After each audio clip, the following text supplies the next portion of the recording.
Assalamualaikum warahmatullahi wabarakatuh. Alhamdulillahirabbil alamin.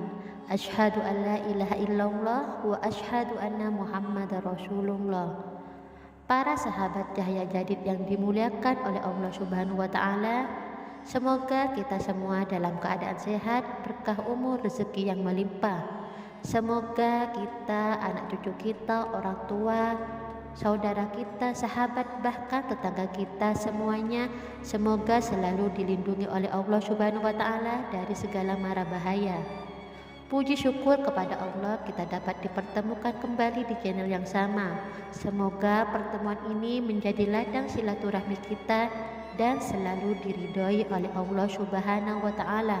Amin ya rabbal alamin. Para sahabat yang dirahmati Allah Subhanahu wa taala, kali ini saya mengajak para sahabat untuk berbagi kisah cerita tentang seorang Nabi Yunus yang ditelan oleh ikan paus dan tinggal di dalam perutnya selama 40 hari. Ketika berada dalam perut ikan, Nabi Yunus senantiasa membaca doa untuk lepas dari permasalahannya yang sedang dihadapinya tersebut. Berdoa dan memohon ampunan adalah salah satu perbuatan yang bisa dilakukan oleh Nabi Yunus pada saat itu.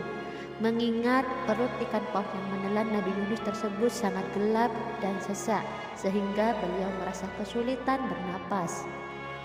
Kisah Nabi Yunus ini bahkan diabadikan oleh Allah Subhanahu wa taala dalam Al-Qur'an surat Al-Anbiya ayat 87. Ayat tersebut berbunyi, Bismillahirrahmanirrahim. Wa dhannuni id dhahaba mughadiban wa dhanna allan naqdiru alaihi fanada fi dhulumati an la ilaha illa anta subhanaka inni kuntu minadh dhalimin. Artinya, dan ingatlah kisah Zunnun atau Yunus ketika dia pergi dalam keadaan marah, lalu dia menyangka bahwa kami tidak akan menyulitkannya. Maka dia berdoa dalam keadaan yang sangat gelap, tidak ada Tuhan selain Engkau. Maha suci Engkau, sungguh aku termasuk orang-orang yang zalim. Dalam ayat tersebut terdapat doa Nabi Yunus saat berada dalam perut ikan. Namun sebelumnya, dengan kerendahan hati saya mengajak para sahabat untuk menekan tombol like dan subscribe. Bagi yang sudah menekan tombol like dan subscribe, semoga segala hajat para sahabat terkabulkan oleh Allah Subhanahu wa taala. Amin ya rabbal alamin. Para sahabat yang dirahmati Allah Subhanahu wa taala, adapun ayat tersebut terdapat doa dari Nabi Yunus adalah sebagai berikut. La ilaha illa anta subhanaka inni kuntu minadh dhalimin. La ilaha illa anta subhanaka inni kuntu minadh dhalimin.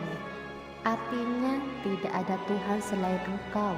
Maha suci Engkau, sungguh aku termasuk orang-orang yang zalim. Nabi Yunus meminta ampunan dari Allah Subhanahu wa taala selama 40 hari tanpa henti dan berturut-turut. Allah Subhanahu wa taala mengabulkan doa yang dipanjatkan oleh Nabi Yunus dan membebaskannya dari perut ikan yang menelannya.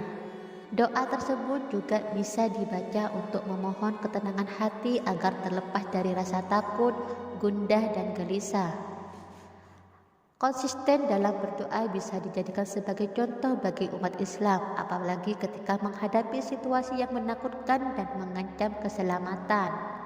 Doa Nabi Yunus ini juga bisa diamalkan sebanyak 40 kali setelah selesai melaksanakan sholat subuh. Selain itu, ada pula yang mengamalkannya setiap hari sebanyak 1000 kali jika memiliki suatu hajat atau ingin mendapatkan pengampunan dosa dari Allah Subhanahu wa taala.